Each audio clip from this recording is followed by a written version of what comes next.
Hello crafty friends, today we're going to alter some index cards.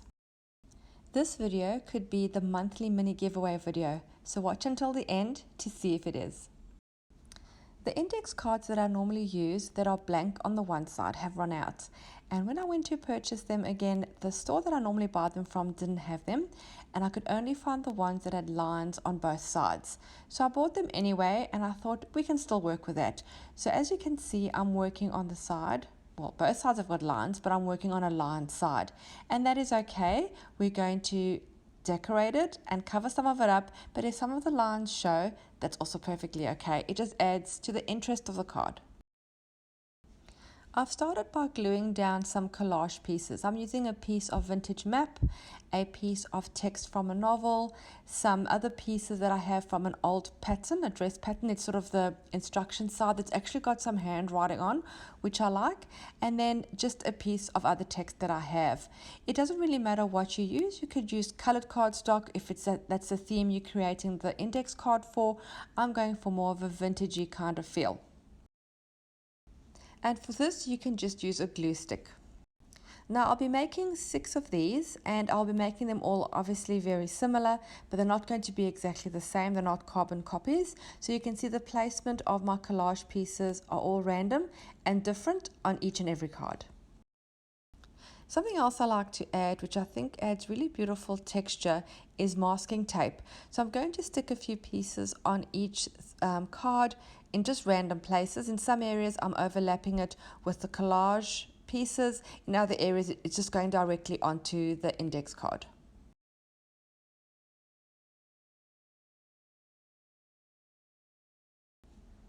Once I'm done with all the collage pieces and masking tape, I'm going to add some white gesso. I'm just going to apply it with my finger, and I'm not going to do it evenly throughout the whole area. I'm going to do it darker in some, so it's thicker or more concentrated, and I'm going to spread it out thinner over some areas. So as you can see, it's quite uneven, and in some areas it gives it a bit of what I like to call a misty look. And this is just so that the background collage is not so loud, you could say. It blends in a bit, so it just shines through some of the collaging. If you're new to my channel and you're asking why are you putting down collage if you're just going to cover it up with gesso and paint, I do have a video where I explain exactly why I do that. I'll put the link to that video in the description below. In that video I create 2 very similar pieces of art. The one I put collage in the background and the other I don't, and you yourself can see the difference and understand why I personally like to put collaging underneath all my artwork. I would love if you subscribe to my channel. I have videos coming out regularly, so please also hit the little bell so you're notified every time I upload new content.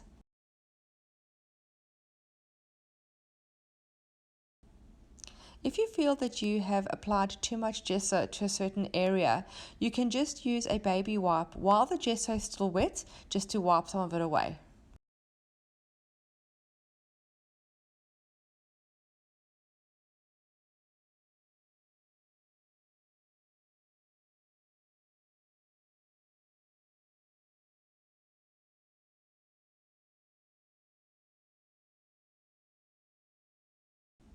The gesso has been dried well. I'm now going to add some color. I'm going to use oxide inks for this, but you could also use watered down acrylics, watercolors, gelato crayons, anything that you have that could add color.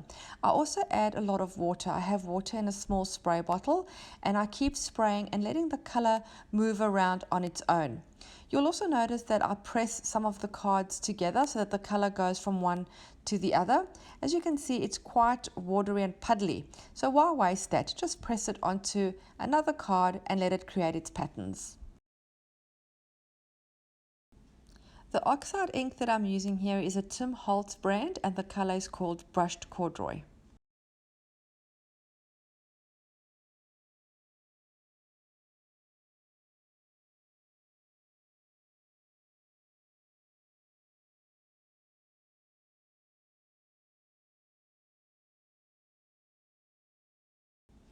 I prefer the ones with the dark concentrated color, so the ones that are slightly lighter, I'm just adding a little bit more of the ink just to darken them up slightly. Let me bring a couple of the cards up closer to the camera so you can see the texture that I'm talking about. You can see where the masking tape is, how the color collects there, especially on this one. You can see that it's gone patchy. There's like darker areas, lighter areas, and it actually looks a little bit grainy. I think it gives it a really beautiful effect. I love turquoise and brown as a combination, so I'm going to add some turquoise color burst powders. I just put a very few small sprinklings of it. It's very, very concentrated, and then I spray water and let it move around.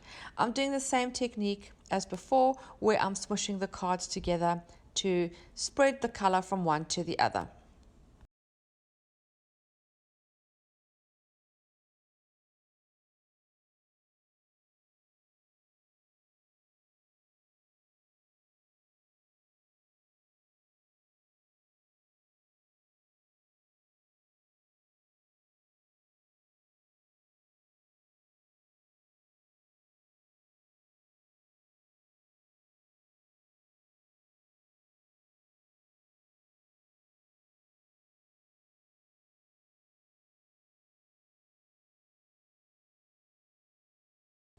If you're not new to my channel, you know I use the word contrast quite a bit. I do love contrast on my work.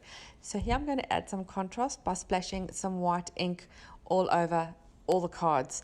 Just some big blobs, little blobs, it doesn't really matter, but I think it picks up the whiter areas where the gesso hasn't picked up the color, and I think it creates a really great contrast.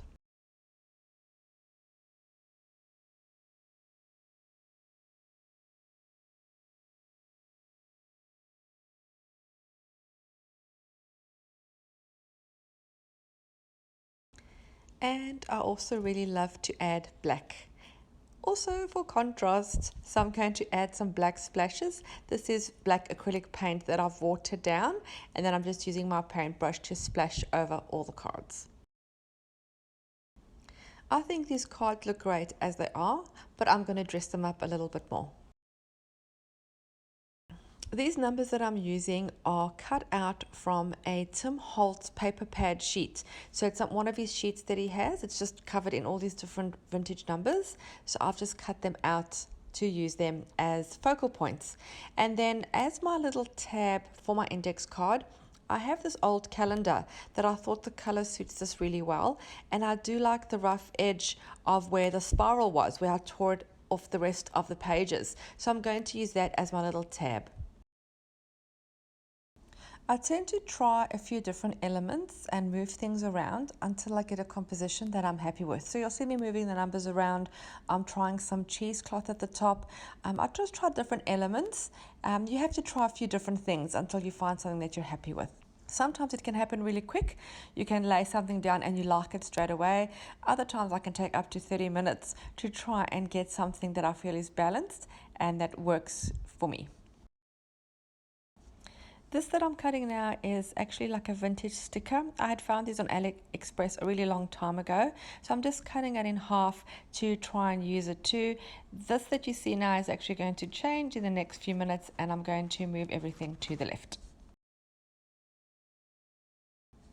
I'm happy with the placement of my numbers over a small thin piece of cheesecloth. So I'm going to stick these down, and I'm just going to use a hot glue for this. The cardstock of the numbers is quite thick, and also I'm sticking it over the cheesecloth. So I think the best adhesive would be the hot glue.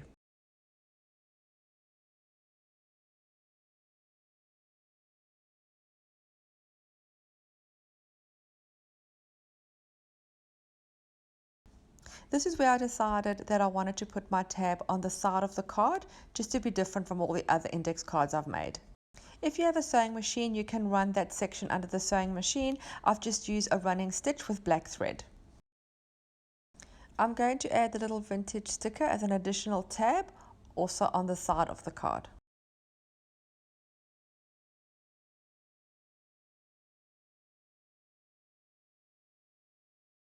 For some reason, I really love using numbers, especially on my index cards. So I'm going to use this little random number. It's off a raffle ticket that I've cut out, just sticking that on just randomly. I like the white, and I'm going to just find the placement for that and attach it with the hot glue.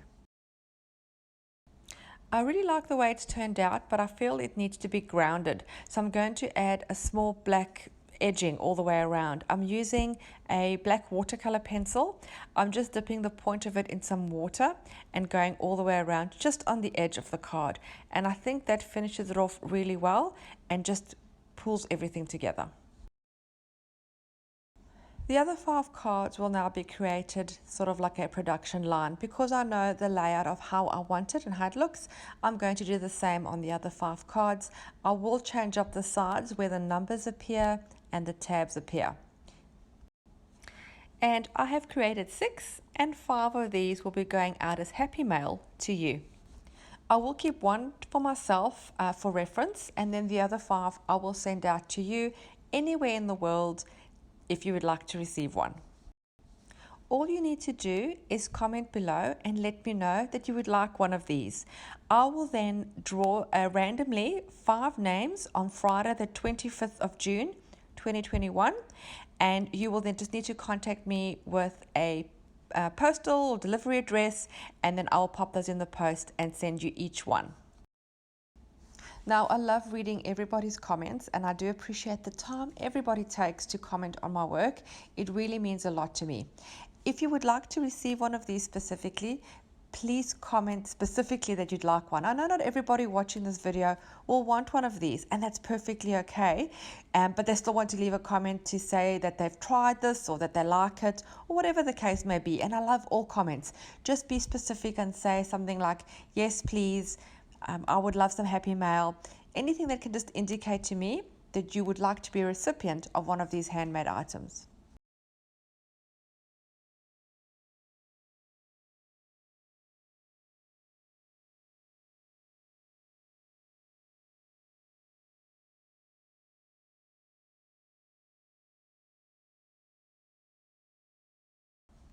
These would make great journaling cards to pop into a pocket inside a junk journal. I'm going to finish now the remainder of the cards in the same process as I did the first 2.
I really hope you enjoyed this video and were inspired to create your own index cards.